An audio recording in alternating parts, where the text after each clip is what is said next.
She is the younger sister, the bridesmaid, the one who walked into Westminster Abbey on a bright spring morning and walked out carrying a kind of fame she never wanted and could never quite put down. For years after that day, the press followed her constantly, her social life, her relationships, the men she dated, the fitness routines she followed, the wealthy financier she eventually married. From the outside, her life looked polished, curated, the kind of life that makes strangers feel both envious and certain they understand it completely. But there is another story. One that sits just beneath the surface. One that the cameras missed and the magazines never printed and the fan accounts never knew to look for. At 42, Pippa Middleton is not the woman that single image made her. She is a mother of three, a wife navigating real and complicated terrain. A woman who has spent nearly 2 full decades trying to live a life that, in so many quiet and painful ways, was never entirely hers to control. She has faced health fears that shook her more deeply than she ever let show. She has watched her family bend under pressures that most people cannot even imagine. She has carried grief that doesn't translate into photographs and anxiety that doesn't generate clean headlines. And when you look closely, when you really look, something becomes clear. The tragedy of Pippa Middleton is not one single shattering moment. It is not a headline or a court case or a diagnosis delivered in a sterile room. It is something far slower, far quieter. And in many ways, because of that, far more painful. It is the story of a woman who never fully got to choose her own life. And who has spent years, carefully, privately, without applause, trying to find it anyway. To truly understand where she is now, you have to go back to where everything began. She grew up in Bucklebury, a small village in Berkshire, England. The kind of place that feels almost impossibly ordinary when you hold it against the world she would later be pulled into. Her parents, Michael and Carol Middleton, had built a successful party supplies business with their own hands, over years of real effort. The family they raised around that work was warm and close and deeply loyal. Not perfect, nothing real ever is, but genuinely connected in the way that only certain families manage to be. Pippa was the middle child. Catherine, who the world would come to call Kate, was the eldest. James was the youngest. By most accounts, the three of them grew up in a home full of holidays taken together, meals shared without ceremony, and a sense that whatever the world threw at them, they would face it as a unit. Pippa and Kate in particular were something more than sisters. They were mirrors to each other, confidants, the kind of clothes that doesn't need to be explained, only felt. Then Kate began dating a young man named William. And slowly, almost imperceptibly at first, the world the Middletons had built together began to change shape. It did not happen all at once. The shift was quiet in the beginning, a little more attention here, a longer camera lens there. But as Kate's relationship with Prince William deepened and solidified and became something the entire country was watching, the gravitational pull on the whole family became impossible to ignore. Pippa was no longer simply a young woman with her own life ahead of her. She was now the sister of the woman who would one day be Queen of England. And that single fact, that one thing she had no hand in choosing, would quietly come to define almost everything that followed. She studied at the University of Edinburgh. She was bright, sociable, naturally warm, the kind of person other people gravitate toward without being able to fully explain why. She was athletic in a real and unperformative way, someone who genuinely loved physical challenge. She carried herself with an ease that made her seem, from the outside, like someone who had already figured out what most people spend their whole lives searching for. But those who looked more carefully noticed something else. Even in those Edinburgh years, long before the wedding, long before the global attention arrived, there was a guardedness to her. A watchfulness. The quiet awareness of someone who had already understood, earlier than most, that being too visible in the wrong way came with a cost that was very difficult to pay back. That instinct, as it would turn out, was not just caution, it was prophecy. On the 29th of April 2011, Pippa Middleton walked into Westminster Abbey and everything changed, not slowly this time. Not gradually, all at once. She had done nothing that morning except show up beautifully for her sister. She had walked with grace. She had smiled at the right moments. She had worn a white dress that happened to fit her well. And in doing so, in simply being present and composed on one of the most watched days in modern royal history, she had accidentally become a global phenomenon. A subject of fascination for millions of people who had never, until that morning, given her a single thought. The response from the press was not just intense. It was staggering in a way that was difficult to process from the inside. Within hours, her name was everywhere. Within days, there were fan accounts, opinion columns, entire websites built around her. The attention was relentless and deeply strange, and in ways that perhaps only she could fully understand, genuinely frightening, because it was not attached to anything she had done. Anything she had said, anything she had built or earned. It was attached simply to her existence, to her presence in a frame.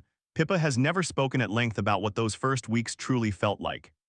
But the small glimpses she has offered over the years paint a picture that is nothing like the flattering narrative the press preferred. It was disorienting. It was deeply uncomfortable. It was a kind of exposure that she had not chosen and had no real tools to manage. She had spent years watching Kate handle media attention with patience and extraordinary discipline. But what Kate faced was always tied to who she was consciously becoming, a future member of the royal family, a public figure by deliberate and considered choice. What Pippa faced was different in kind, not just degree. It was entirely random. It was based on nothing. And unlike Kate's attention, which had a structure and a role around it, Pippa's had nothing to anchor it to. It just followed her, loose and uncontained, wherever she went. She tried to step back into her own life. She worked in events management. She wrote a lifestyle book, Celebrate, that received a mixed reception and became, for a brief and unpleasant period, a convenient target for a particular kind of cultural mockery. The criticism was unfair in ways that were obvious to anyone paying attention. The mockery said far more about the impossible position she had been placed in than it said about the book itself. Whatever she did would be filtered through that one image from that one morning. Whatever she tried to build would be measured against a standard she had never set for herself and could never, under those terms, hope to meet. That is a very particular kind of trap. Invisible from the outside, suffocating from within, and she was fully inside it before she was even 30. In 2017, she married James Matthews, a hedge fund manager from a wealthy family with a public history of its own. The wedding itself was carefully, deliberately private, a quiet statement from a woman who had spent 6 years learning exactly what happened when you gave the world too much access. Kate was there. The atmosphere in the photographs that were eventually released was warm and controlled, offering just enough to satisfy the interest without opening a door she had no intention of unlocking. But marriage brought Pippa into a family that carried its own complicated weight. James's brother, Spencer Matthews, had spent years as a fixture in tabloid culture, reality television, headline-generating behavior, a lifestyle that existed in perpetual public view. More seriously, Spencer has spoken in later years with genuine candor about a period of real struggle with substance dependency. Those revelations, when they came, were handled within the family with care. Spencer has since spoken about recovery in ways that people who know him describe as sincere and hard-won. But the timing of those private struggles, running parallel to Pippa's very public new marriage, layered on top of everything else she was already managing, added a quiet and heavy complexity to years that were supposed to be among the happiest of her life. And then there was a matter involving her father-in-law. David Matthews, James's father, became the subject of a serious legal case in France. According to reports, allegations of a deeply troubling nature were raised against him. The case attracted significant media coverage across Europe. According to available reporting at the time, no conviction was recorded, and the proceedings remained unresolved over a period of years. No official conclusion has been reached. But the shadow those allegations cast over the family and over Pippa by sheer proximity was real and public and entirely outside her control. She said nothing. She maintained the composure that had become, by then, less a choice and more a survival mechanism. But to read her silence as indifference, or ease, would be to completely misunderstand what that kind of silence actually costs a person over time. There is a chapter in her story that almost no one talked about with the weight it deserved. When Pippa was pregnant with her first child, she and James welcomed a son, Arthur. In 2018, she wrote carefully and briefly about the physical experience of pregnancy in a column for Waitrose Weekend. She discussed staying active. She chose her words with the same characteristic care she brought to everything she made public. It was warm and measured and revealed almost nothing. What emerged later through the wider unfolding of events was a much larger and more frightening picture. Kate's cancer diagnosis, which was announced publicly in early 2024, did not arrive without warning within the family. For those closest to her, the months surrounding Kate's initial surgery and the period of terrible uncertainty that followed were a private ordeal of a kind that most people will never have to face. The family drew together tightly. Information was controlled with extraordinary discipline. And the emotional weight of what they were living through, the fear, the uncertainty, the sleepless nights and unanswered questions, was carried almost entirely in private for a very long time. By then, Pippa was a mother of three: Arthur, born in 2018, Grace, born in 2019, Rose, born in 2021. She was managing a full and genuinely complicated private life. And she was doing all of that while watching the person she was closest to in the world, her sister, her mirror.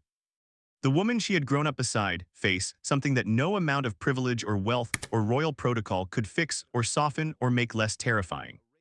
There are no interviews about this period, no columns, no carefully composed statements released through a spokesperson. Just the silence of a woman who understood, perhaps more deeply than almost anyone alive, that some things are not meant to be shared with the world. And that silence, when you sit with it long enough, carries a weight of its own. There is a conversation that almost never gets had about people who live on the edges of famous lives. The world talks endlessly about the royals, the weight of duty, the sacrifice of privacy, the psychological toll that constant, inescapable scrutiny takes on a human being. Sometimes the world talks about the people who marry into those lives and what it costs them, but it rarely stops to consider what it means to be born into that proximity. To arrive there not by choice, not by marriage, not by any decision you made, but simply because of who your sister is. To be permanently adjacent to history by accident of birth and family love. That is the position Pippa Middleton has occupied for most of her adult life. She holds no title, she carries no official role. She has never stood on a balcony and waved to a crowd who came specifically for her. She has never asked for the attention that found her, and she has spent years carefully and consistently trying to build something that belonged only to herself: a real marriage. A family with 3 children she is clearly devoted to. A private life with genuine meaning and genuine roots. And yet the world has never quite allowed her to disappear fully into that life. Every few months something surfaces: a photograph, a report, a development in the lives of those around her, and the cycle quietly begins again. What that does to a person over the course of 20 years is not easy to measure from the outside, but it is not nothing. It does not leave a person unchanged. There is a term, identity erosion, that describes the gradual hollowing out of a sense of self that comes from being defined, repeatedly and publicly, by your relationship to someone else. Pippa has been the sister, the bridesmaid, the socialite, the wife, the mother, always in relation to something or someone that exists outside of her. Always filtered, always framed. Finding the thread of her own story, separate from all of those surrounding roles, is something she has had to do quietly, without acknowledgement, and without an audience who was paying attention. People who know her well describe someone of real warmth, someone present and grounded, deeply committed to her children, genuinely at peace in the private world she has worked so hard to build. They describe someone who has, in many real ways, created exactly the life she wanted: quiet, rooted away from cameras, defined by things that don't photograph easily. Joy, stability, belonging. But even the people closest to her would acknowledge, if pressed honestly, that the path to that life has been longer and harder and lonelier than the pictures have ever shown.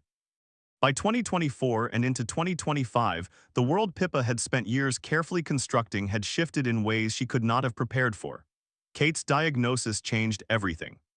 The Princess of Wales, a woman the public had come to think of as almost untouchable in her composure and her health, had stepped back from public life to undergo chemotherapy. The announcement landed across Britain like something quiet and devastating. And for the people who loved Kate most, its aftershocks went deeper and ran longer than anything the public could see. For Pippa, that period was something beyond what composure could absorb. Her sister was ill, not in a manageable way, not in a way that a few weeks of rest would fix. Her closest companion, the person she had shared a bedroom with as a child, laughed with at Edinburgh, stood beside in front of the entire world, was fighting something real and frightening.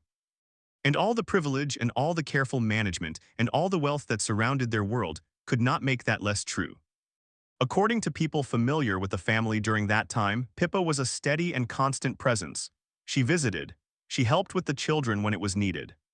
She showed up in the quiet, unglamorous, essential ways that people show up for each other when the ground shifts beneath a family, without cameras, without credit, without making any of it about herself. But carrying someone else's fear alongside your own takes something out of a person. And Pippa has spent so many years being the composed one, the steady one, the one who does not publicly fall apart. That the weight she has carried privately is almost entirely invisible to the world that thinks it knows her. There is also the matter of what else has fractured around her. The deepening and very public divide between William and Harry, between the Wales household and the Sussexes, has played out across years and continents and television interviews and legal proceedings in ways that have been painful for everyone connected to it. Pippa, standing close to the heart of it through her love for Kate, has had to navigate all of that with a care and a stillness that speaks of extraordinary discipline. She has said nothing public. She has taken no visible side.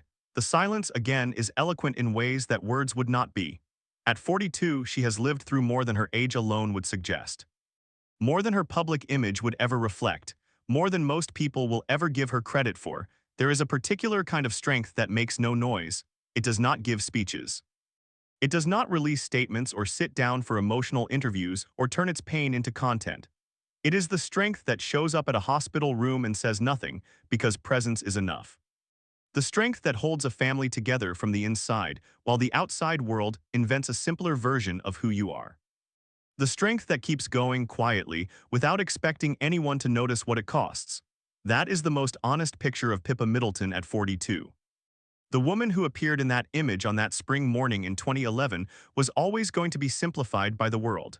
That is what public fascination does. It freezes people. It takes one frame, one moment, one angle and makes it permanent. And Pippa became for a very long time exactly that kind of fixed image. Effortless, elegant, close to greatness. Living a life that looked from the outside like something close to perfect. But perfection is a kind of distance. It keeps people from seeing what is actually there. And the reality of her life, the real texture of it. The weight and the warmth and the grief and the love has always been so much more complicated and so much more human than any photograph could contain. She has faced fear for her family's health in ways she never made public. She has navigated legal shadows and family fractures that had nothing to do with her choices. She has watched her sister suffer through something that no amount of status could soften. And through all of it, she has kept trying consistently, sincerely, to carve out a life that belongs to her. A life defined by things that don't generate headlines. Things like being present for her children in the morning. Things like showing up for a sister who needed her. Things like choosing, again and again, to build something real instead of something visible. What is left at 42 after all of that? What is left is a woman who is, by every available indication, genuinely grounded, devoted to her children. Present in her marriage in the way that only people who have chosen each other through hard things can be. Close to her family in ways that have been tested at the deepest level and have held. The private joys she has built over these years, quiet ones, real ones, the kind that don't require an audience, are not small things. They are, looked at honestly, the most important things. But they exist alongside losses she has never named publicly, pressures she has never spoken about, questions that will never have clean answers, and grief that will never make it into a headline. And that space between the life the world imagines for her and the life she has actually been living is where her real story has always lived. The tragedy is not loud. It does not arrive with a dramatic score beneath it. It is quieter, more human, more personal, and maybe that is exactly what makes it so hard to look away from. If something in this story stayed with you, even just a feeling, even just a quiet recognition of something true, then you already understand why it matters. So much of what we think we know about people who live near fame is really just the version we were handed, not the one they actually carried, not the one that cost them something. If this felt honest to you, share it with someone who might need to hear it.